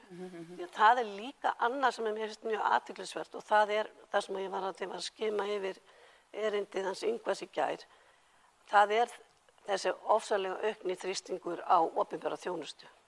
Þessi stuðningur sem vantar inn í skólakerfið, inn í heilbrigðiskerfið, þetta er allstaðar sama sagan og auðvitað kemur þetta til af því að þessi ofsalega öri vöxtur og fólk kemur með börnin sín og það þarf að aðstoða þetta fólk inn í samfélagið. Og við erum mjög upptekin af því líka. Það er svona eitt af því sem að við eitt af efst á verkefnalista okkar núna er að auka aðstoð við fólk og innflytjendur til að aðlagast íslensku samfélagi. Það er mjög mikilvægt. Ef við byrjum aðeins að bæta við þetta, því þú segir okkur að það sé í raun og veru atvinnulífið sem fer og leitar að fólki í tilteknar greinar og það eru nefnt ferðaþjónustu og byggingariðnaður, en á sama tíma erum við að upplifa skortstöðu hjá hinu opinbera, en það er ekki aktív leita fólki inn í þau störf. Þarna mætumst við ekki alveg. Nei, það er ólíkt hér hjá okkur, til dæmis það sem að öldrun þjóðar og fækkun í fæðingartíðni eins og Mið-Evrópu, Þýskalandi, Benelux-löndunum og þar er fyrir löngu síðan byrjað að leita að sérfræðingum út fyrir landsteinana og inni á opinber störf og heilbrigðisgeirann og svo framvegis og tæknigeirann og allt. En við höfum undanfarin ár verið að sækja mest inn í þessar greinar, ferðagreinarnar og byggingarinnar. En það hlýtur að koma að því, auðvitað hafa komið hingað læknar og hjúkrunarfræðingar erlendis frá, en ég hugsa að það þurfa að vera miklu meira mæli. En erum við kannski treg að taka við erlendu sérfræðingunum inn í þessi kerfi okkar, inn í stuðningskerfin okkar? Erum við nægilega opin eða eru við nægilega opnar? Veit ekki alveg hvað skal segja, það er náttúrulega bara mjög stranga kröfur. Og náttúrulega það þarf að uppfylla þessar kröfur, menntunarkröfur og ég held ekki. Ég held að við verðum alltaf að passa upp á það, að við séum að ef við erum að ráða læknir þá sé það læknir. En það er svo, getur fólk deilt það eins og í leikskólanum þegar ömmur og afar eins og ég er ekki að kvarta, en ég heyri oft út undan mér, það talar bara engin íslensku á deildinni. Á meðan ég segi, barnabörnin mín hafa verið þar sem eru mikið erlendu starfsfólki og þau elska þau og það verður ekki komin neitt niður á málfærni af því að það snýst nú líka heimilið og lestur, sko. En snúum okkur þá aðeins að menntunarkröfunum, færni þekkingunni og það sem við þekkjum á útlendu máli, upskilling and reskilling. Við tölum líka réttlát umskipti, við tölum það við vitum að störf verða að hverfa og það verður að búa til ný störf, þau verða að verða til, einhver tekur ábyrgð á þeim. Við þurfum líka að mennta fólk upp í nýju störfin. Páll, hvar erum við stödd í þessum efnum? Já, sko, við erum eiginlega bara á byrjunarreit, satt að segja, og það er nú kannski synd að Bryndís þurfa að fara, en ég ætla nú að byrja að hrósa ríkisstjórninni fyrir þá viðleitni að setja á laggirnar plagg eða einhvers konar stefnuyfirlýsingu, atvinnustefnu. En sko, það sem ég finnst skorta dálítið á þar er að kíkja aðeins undir húddið. Þú getur verið með flotta stefnu að þú vilja sjá vinnumarkaðinn þróast með ákveðnum hætti, en þú þarft líka að útskýra hvernig þú ætlar að komast þangað. Og mér finnst dálítið eftir þetta vert að sko, það er lítið talað menntunarhlutann af þessu verkefni, fyrir utan þessi tísku orð, upskilling og reskilling, sem eru okkur öll töm, en við vitum ekki alveg hvað þetta þýðir. Ég ætla aðeins að fá að ramma þetta inn fyrir okkur hérna. Þessi atvinnustefna tekur til ársins 2035. Við erum með vinnumarkað sem eru ríflega 200.000 manns, 220 eitthvað svoleiðis. Árið 2035 verður í besta falli nýliðunin orðin 25%. Þannig að við erum með sko verkefni tengt þeim sem eru á vinnumarkaði núna. Það er fólki sem þarf að auka hæfni sína og við þurfum að byggja upp hæfni ekki bara í háskólanum. Það er meira framtíðarverkefni eða í menntakerfinu almennt. Ef við ætlum að ná þessum árangri á 9-10 árum, þá þarf heldur betur að taka til hendinni hjá þeim sem eru á vinnumarkaði nú þegar. Og ég sakna þess stoltið að það sé verið að adressa þennan hluta. Og til að setja þetta í annað samhengi, þá er kannski rétt að benda á að sko framhaldsfræðslukerfið, sá angi menntakerfisins, óformlega menntakerfisins, sem er ætlað að sinna þessu, ætlað að sé ekki svona kannski umfangi 10 milljarðar eitthvað svoleiðis. Til samanburðar erum við að setja eðlilega miklu meira fé í háskóla og önnur skólastig. Háskólanir eru að fá í árum 55 milljarða. Þeim er ætlað að sinna 4-5 árgöngum, á meðan að 10 milljarðum er ætlað núna á komandi 9 árum að sinna 175.000 manns. Það fer ekki saman hljóða mynd með öðrum orðum. Aðeins varðandi þennan punkt það að við höfum verið að sækja í ákveðna tegundir starfa og það er rétt, það er bara augljóst að byggingageirinn og ferðaiðnaðurinn hefur þurft á ákveðni tegund af vinnuafli að halda og Kolla spyr réttilega sko, af hverju erum við ekki að sækja fólk inn í heilbrigðisþjónustu eða nærþjónustu við fólk og ég segi, sko, stóri barjærinn þar er íslenskan og ég er reyndar ósammála hvað það var. Ég er varðhundur íslenskunnar, sit í stjórn Almannaróms og legg mikinn metnað í það að við höldum íslenskunni eins mikið að fólki og mögulegt er. Ég held að Íslendingar eigi erfitt með tilhugsunina að nærþjónustan, þeir sem eru að sinna hvort sem það eru sjúkir eða aldraðir eða börnunum okkar, að þeir séu ekki færir að tjá sig á góðri íslensku og þar eru gríðarleg tækifæri fyrir okkur, tækifæri líka fyrir þetta fólk sem er að sækja hingað í vinnu, er með góða menntun. Við eigum að taka utan þetta fólk og kenna þeim númer 1 íslensku.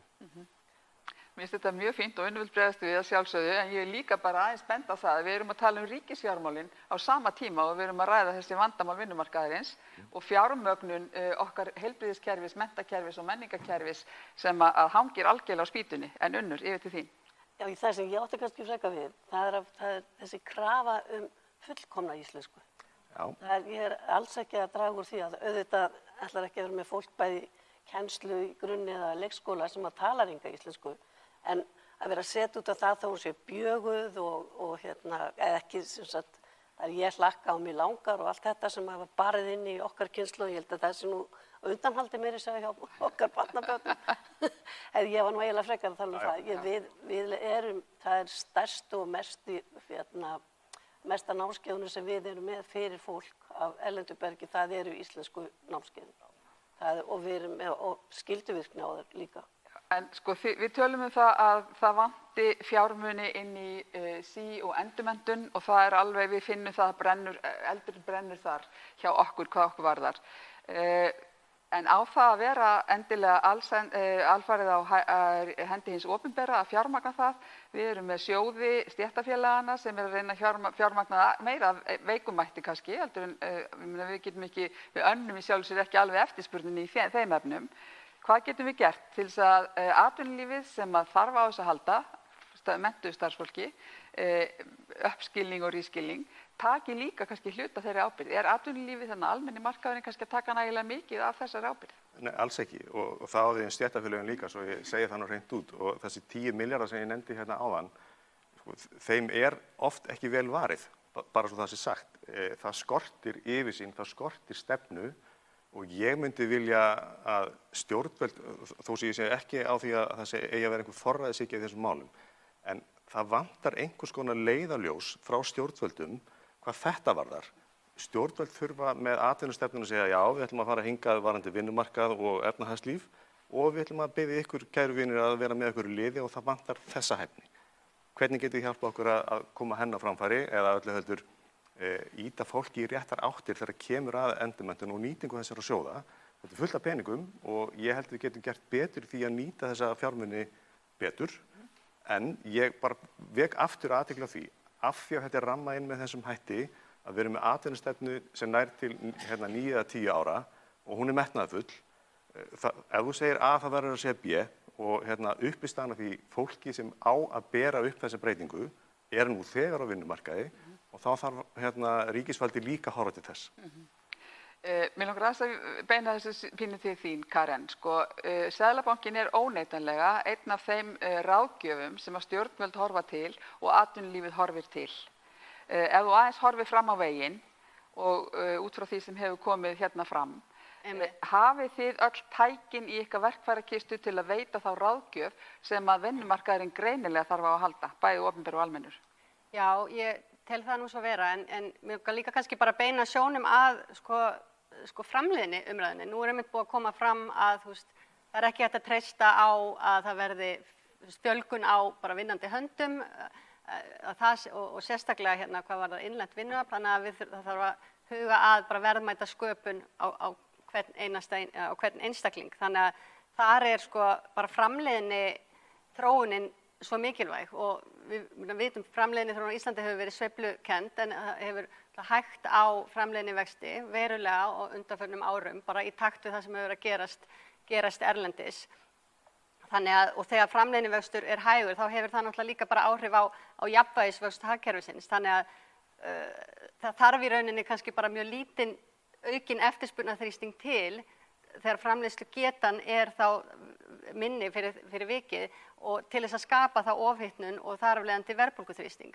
Þannig að þar held ég þurfum við líka og stjórnvöld þar að beina sjónum sínum hvað varðar atvinnustefnu og fleira. Það er mikilvægt að huga því bara hvernig getum við styrkt drifkrafta framleiðni og þar auðvitað komum við inn á bara mannauð, menntun, nýsköpun og tæknivæðingu og þá skilvirka nýtingu þess og það var líka komið hérna inn á að þessir innflutta vinnuafl sé ofta að vinna við eitthvað sem að það er ekki búið að sækja sér menntun í og það er náttúrulega eitthvað sem að dregur úr heildarframleiðni hagkerfisins. Þannig að það þarf líka sérstaklega að huga því og þar komum við þá náttúrulega inn á líka bara þessar gervigreindarþróun og alla sjálfvirknivæðingu í því samhengi og þetta verður náttúrulega gríðarlega mikilvægur þáttur hvað það varðar en er samt ekki að fara að gerast bara sjálfvirkt. Þar náttúrulega þarf framleiðni aukning líka bara fjárfestingu í tækni og þjálfun starfsfólks og aðlöguna á nýjum ferlum eftir hvernig þessi gervigreind mun koma inn í. Já, já. Ef við aðeins bara reynum að draga niður á punkti varðandi það, tölum aðeins þessa breyttu tækni og það sem er að breytast í umhverfi okkar. Unnur, þið finnið þetta náttúrulega líka hjá ykkur. Getum við spurt hvernig eigum við að taka á þessu? Hvaða ráð hefur þú til stjórnvalda og til okkar sem starfum fyrir BHM? Til þess að endurmennta og tryggja það að það sé til nægileg þekking hjá vinnuaflinu okkar til þess að þessi von okkar framleiðni aukningu per mann gangi eftir. Í fyrsta lagi þá mun það kosta. Því að við ef við erum bara að horfast í augu það, ef að 25% af vinnuaflinu er fólk sem kemur erlendis frá, það kostar að kenna fólki íslensku til dæmis. Og þetta er orðið fjölmennur hópur og kostnaðurinn er í fyrsta lagi náttúrulega mikill en í öðru lagi það þarf að greina vel hvaða færni er þetta. Mér finnst, ég er kannski líka bara gömul, en mér finnst svo erfitt að henda reiður á því hvað er það sem við eigum að vera að kenna fólki. Það er gervigreindar námskeið út um allt. Er það lykillinn? Nei, varla, er það. Það getur ekki verið eitt og sér. Ég kalla svolítið eftir því. Einmitt kannski að menntakerfið segi okkur hvað er það sem við eigum að vera að kenna fólki. Og sérstaklega kannski fólki á miðjum aldri, kannski 30 til 50 sem er í blóma lífsins og fullt af orku. Þetta er fólki sem við myndum vera að tala um að bera upp þessa framleiðnu aukningu og þá spyr ég eiginlega bara svona menntakerfið, ég hef ekki svör við því, hvað er það? Það er ekki bara tækni, það er ekki bara gervigreind. Palli, yfir til þín, hvað eigum að vera að kenna fólki? Ég bara tek undir með Unni og þú segir hvað segir menntakerfið þessu, ég segir hvað segir stjórnvöld. Hluta því sem okkur skortir núna varðandi gervigreindina er að stjórnvöld taki utan um það verkefni, það hefur bara ekki verið gert. Ég veit að Logi Einarsson er búinn að vera í metnaðarfullri vinnu þar sem verið að leggja drög að einhvers konar gervigeindarsetri og það setur má ekki bara ganga út á tæknina, það setur verður að ganga út á hvað þurfum við til þess að tæknin getur unnið með okkur en ekki á móti. Það eru alls konar hluti sem að fólk þarf að taka inn í myndina þegar það kemur að gervigreind. Við erum öll að upplifa skemmtilega tíma núna og því þekki öll þessi dæmi að spyrja chatið eða hinn á þessu. En að spyrja okkur erfiðu spurningana það, er þetta svar sem ég er að fá rétt? Má ég spyrja þessara spurninga inn á þessum vettvangi? Tökum það stæðsta chat. Ég segi nei og auðvitað er upptakan háð því að stjórnvöld myndi sér stefnum það hvernig og hvort megi nota þessa tækni í einhverju umhverfi og það þarf að kenna fólki ekki bara að búa til skipanir eða beiðnir til þessara gervigreindarmódela, heldur líka vera meðvituð veikleika, öryggisveikleika, siðferðisveikleika og svo framvegis. Þannig að það er ærið verkefni og aftur segi ég ætla ekki að benda endalaust á stjórnvöld en þetta er samt hluti af því sem stjórnvöldum ber að búa til einhvers konar leiðarljós, einhvern vita fyrir bæði menntakerfið en ekki síður aðalega vinnumarkaðarins hvert þau vilja að við stefnum. Og að því að var nú verið að nefna hérna áðan einhvers konar samráðsvettlang sem ég held að sé sko bæði þarft og snjallt. Það er ákveðið að þessum vettvangi, þar sem þetta samtal á að eiga sér stað. Þessi stefna á að verða mynduð eða formuð. Og ég var nú að ræða við kollega annan samstarfsvettvang sem að, hérna, var á árunum 2013-19 samráðsvettvangur aukna hagsæld. Og ég var svo heppinn að fá að sitja 1 eða 2 fundi af því verkefni. Og síðasti fundur þess samráðsvettvangs fjallaði 4. iðnbyltinguna. Hann var 2019.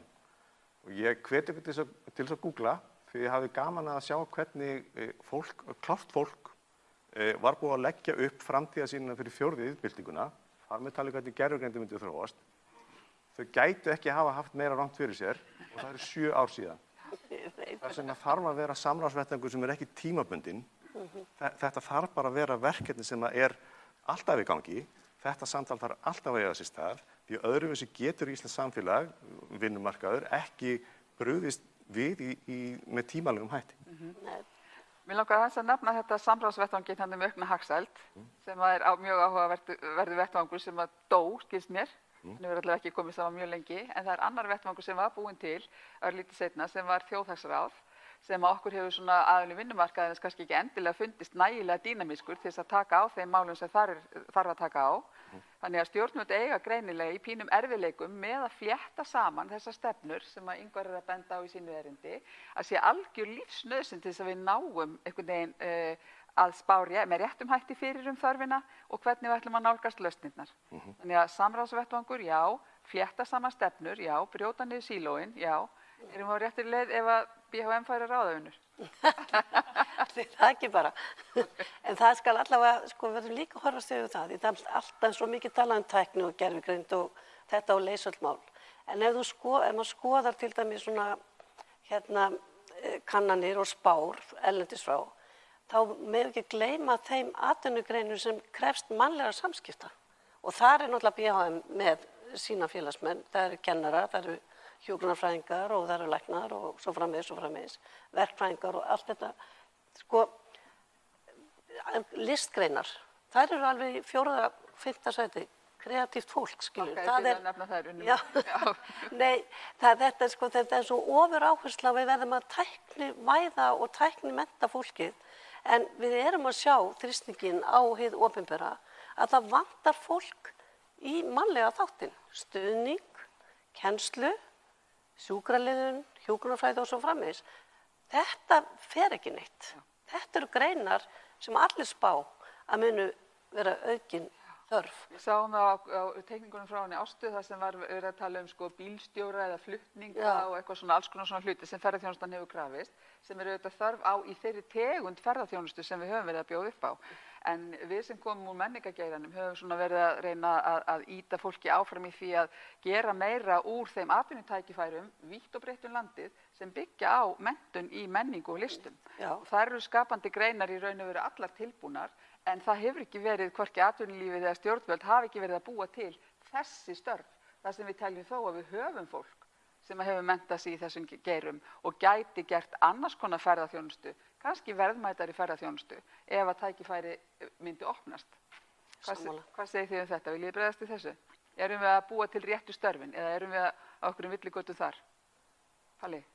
Ekki villigötum kannski, en sko, það er alveg augljóst mál með allt sem hér hefur komið fram að við stöndum frammi fyrir breytingum á vinnumarkaði sem verða umfangsmiklar og það munu fæðast ný störf, einhver störf munu hverfa, en ég held að vera í minna mæli en við óttumst og aftur svo ég vitni nú í þennan samráðsvettvang, ég átti spjall þar við mann sem að tengi sjávarútveginum og hann var að lýsa því fyrir okkur, við sátum á okkur borði og það var að vera að tala um sjálfvirknivæðingu og tækifæri þar.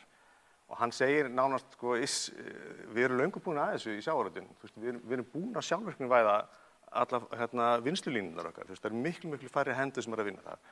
Og við sátum þarna og hugsaðum, ok, en byrju hvað var þessu störf?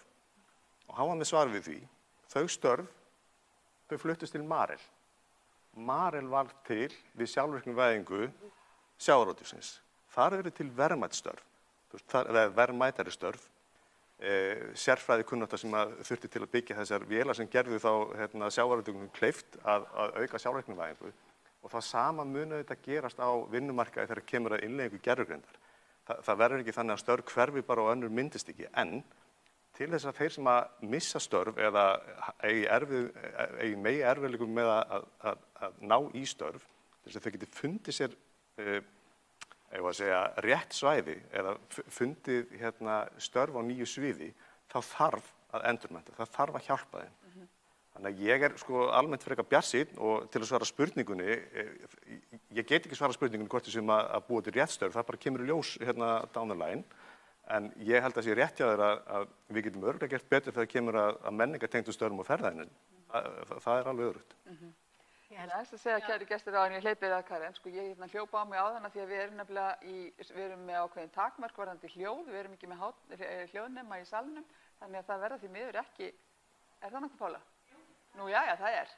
Ok, þá ætla ég bara að hleypa Karen að og síðan bara, ef það eru 2 örstuttar spurningar í sal, hugsið ykkur og gefið mér þá merki, eða henni Pálu og Karen, bregðast aðeins í þessu. Já, svona taka undir en gera líka bara nefna, í grunninn náttúrulega bara skipti máli að þetta sé, við séum með fjölbreyttar atvinnugreinar, það sé fjölbreyttar stoðir, hvað varðar, hvað störfi verða að búa til og alveg rétt að, eins og við komum náttúrulega margoft inn á með öldrun þjóðarinnar, þá náttúrulega verður meiri þörf á sérfræði þekkingu hvað það varðar og þá innviði, hvað varðar heilbrigðis og velferðarkerfið og þar aftur, svo legg ég bara enn meiri áherslu á þessa framleiðni þróun, að styrkja vöxt framleiðni á næstu árum, það náttúrulega kjarninn bara í þá langtíma lífskjörum og efnahagslegum stöðugleika og líka auðvitað bara styður þá við stöðugleika verðlags og hvað var það sjónarhorn Seðlabankans, þannig að það held ég grunnurinn að þessu. Já, svo er líka áhugaverður þessi hluti vinnumarkaðar sem er þó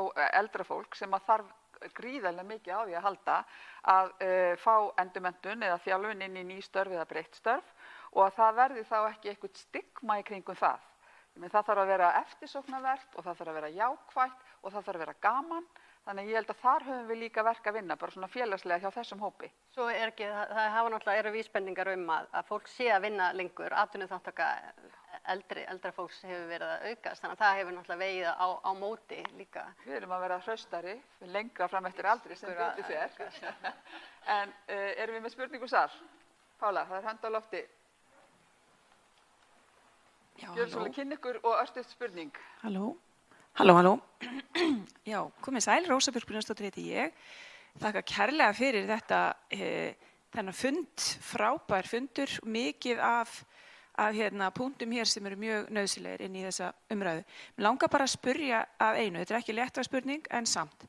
Það sérfræðikunnáttu fólks og sérfræðinga sem hér eru starfandi með erlendan bakgrunn sem eru ekki að vinna störf við hæfi. Hvaða lausnir sjáu þið í því? Hvernig getum við nýtt færni, menntun og þekkingu fólks betur þannig að fólk með háskólamenntun sé að vinna í þeim geirum og greinum sem að þau hafa menntun til. Því það hafa gegnum tíðina verið alls konar hindranir til þess að fólk með erlenda prófgráður og svo framvegis geti unni hér á íslensku vinnumarkaði. Mér langar aðeins að heyra ykkar hugmyndir þetta, hvernig við getum nýtt menntun fólks með erlenda bakgrunn betur. Takk fyrir það, Rósa. Ég ætla aðeins að biðja ykkur að geyma þetta hjá okkur því það er önnur spurning sem kemur hérna aðeins framar, Pála.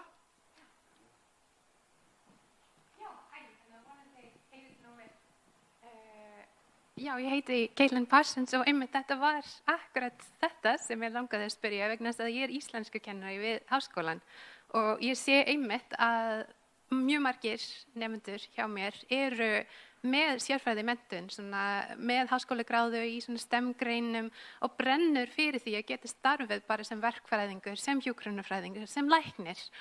Og hjá okkur, ég finn fyrir því að fjárfestingin í íslensku hefur því miður verið þannig að innflytjandinn sjálfur það var fjárfestur svo miklu peningar í sína menntun til þess að það nýtist á því stigi sem þarf að hafa verið í þessum samskiptum sem krefjast í þessum störfum og við höfum áhyggjur að því sé að aukast í rauninni núna þegar fólk stendur frammi fyrir því að þurfa að borga hugsanlega skólagjöld í háskóla til þess eins að læra íslensku til þess að vera læknir og byggingaverkfræðingur og öll þessi starf sem okkur vantar í rauninu eru. Þannig að þetta var svolítið mín spurning var akkurat þetta, af hverju þarf innflytjandinn að borga brúsann? Hvar liggur þín sameiginlega ábyrgð? Ég ætla bara að biðja ykkur að bregðast í þessu stutt. Vilt þú byrja önnur? Já, ég tek undir það sko með síðasta spyrjanda að íslensku kennslan og íslensku kunnáttan er lykillinn. Það er staðreynd. Og það er líka jafnframt stærsta hindrunin. Og þarna held ég eiginlega er orðið mjög skotin í þessari hugmyndum samráðsvettvang hins opinbera og aðila vinnumarkaðarins. Vegna þess að ég held að við séum á þeim stað núna með svona stóran hluta af vinnumarkaðanum sem kemur erlendis frá. Við þurfum að fara að vinna í þessu saman, það gerir það enginn einn. Og íslensku kennslan er lykillinn og spurningi hver á að borga brúsann, ekki get ég svarað því, en auðvitað á þetta að vera sameiginlegt átak. Við höfum rætt að hjá okkur, við erum með fólk hjá okkur sem að vinna með okkur sem talar ekki góða íslensku en skilur hana og hvort að það ekki að setja það inn að gefa fólki færi á því 2 tíma, kannski 2 í viku að fara á vinnutíma í íslensku námi. Ég held til dæmis að þarna þurfa að fá atvinnulífi með og ég held að þetta sé til dæmis lykillinn, en hver borgar á endanum það verður við eiginlega að spyrja pólitíkinum, en ég er saman, ef við ætlum að nýta hana mannauð, þá þarf að fara í þá fjárfestingu og það þarf að hafa hana fjölbreytta, því þetta má ekki verða óendanlega leiðilegt, því að það er erfitt að læra íslensku, við áttum okkur því. Karen? Kannski bara svo sem út frá okkar sjónarhorni, að það er líka bara þetta að nefna, ef að svona einhver hæfnisvandi er viðvarandi eða svona hæfnismismats sem að náttúrulega getur alveg verið raunin þegar að það er svona mikið innflytningu vinnuafls sem fer í svona ákveðnar greinar en auðvitað bara, fólk með alls konar menntun. En ef að svona þessi hæfnisvandi getur orðið eitthvað svona viðvarandi, þannig að framboð á hæfni sé ekki að samsvara eftirspurn, þá getur það náttúrulega líka bara leitt til aukinna spennu á vinnumarkaði í ákveðnum greinum, hvort sem það er almennur skortur á starfsfólki í einhverjum greinum eða að skorturinn fer yfir í einhvern sértækan skort á lykilhæfni og það hefur þá bara viðvarandi áhrif á það hvernig það gengur að spila út úr því og kannski svona hvað sem getur tekið bara lengri tíma að fást við. Já. Palli? Já, sko, ég eins og ég sagði áðan, ég á því að íslenskan sé lykillinn, það er númer 1, 2 og 3. Það auðveldar fólki náttúrulega bæði að komast í störf en líka bara aðlagast íslensku samfélagi sem er að sjálfsögðu frumforsenda þess sem við erum að tala um. Ég held, sko, hver á að borga, atvinnulífið er að gera vel í þessu, satt að segja. Það er mikill metnaður, veit ég, allavega á almennamarkaðnum og örugglega líka inn í feltun í stofnunum og hjá hinu opinbera að aðstofa fólk. En þegar þú ert komin í svona sértækt alvöru íslensku nám, þá held ég að ríkið þurfi því miður að koma til skjalana og það þarf náttúrulega bæði að mynda einhvers konar umbúnað utan þetta og svo auðvitað að finna fjármagnið, því að öðruvísi held ég að við náum ekki raunverulegum árangri í þessum efnum. Já, ég held að þetta sé gríðarlega góð fjárfesting til náinnar framtíðar. Nú get ég upplýst að það er framundan fundur í Þjóðhagsráði sem hér var nefnt áðan og þar eru aðilar vinnumarkaðarins að tala við stjórnvöld og við erum meðal annars á næsta fundi að hnykkja á því sem að stjórnvöld gerðu til að liðka fyrir síðustu kjarasamninga og þar er íslensku kunnáttan eitt atriðið sem að krafa vinnumarkaðarins er að stjórnvöld komi virkar og sterkar inn í þann þátt. Þannig að nú tek ég bara þessa brýningu líka með mér inn á Þjóðhagsráðsfundinn sem verður í næstu viku og það er ekki eina nestið sem að við hjá BHM förum með frá þessum fundi. Því leið og ég þakka ykkur í pallborðinu innilega fyrir þess að þið hafi lagt hérna til mála, þá þakka ég þessum fínu fyrirlesurum sem hafa komið með mjög gagnlegar upplýsingar til okkar. Greiningarnar sem liggja baki eru okkur auðvitað nesti inn í frekara samstarf. Okkar verkefni er þetta að finna leið til að flétta saman þessar stefnur, leiða aðilarna saman að borðinu og taka ábyrgðina sameiginlega. En af því að tímaramminn okkar var knappur, þá er hann núna liðinn og ég þakka ykkur innilega fyrir komuna og njótið heil. Takk fyrir.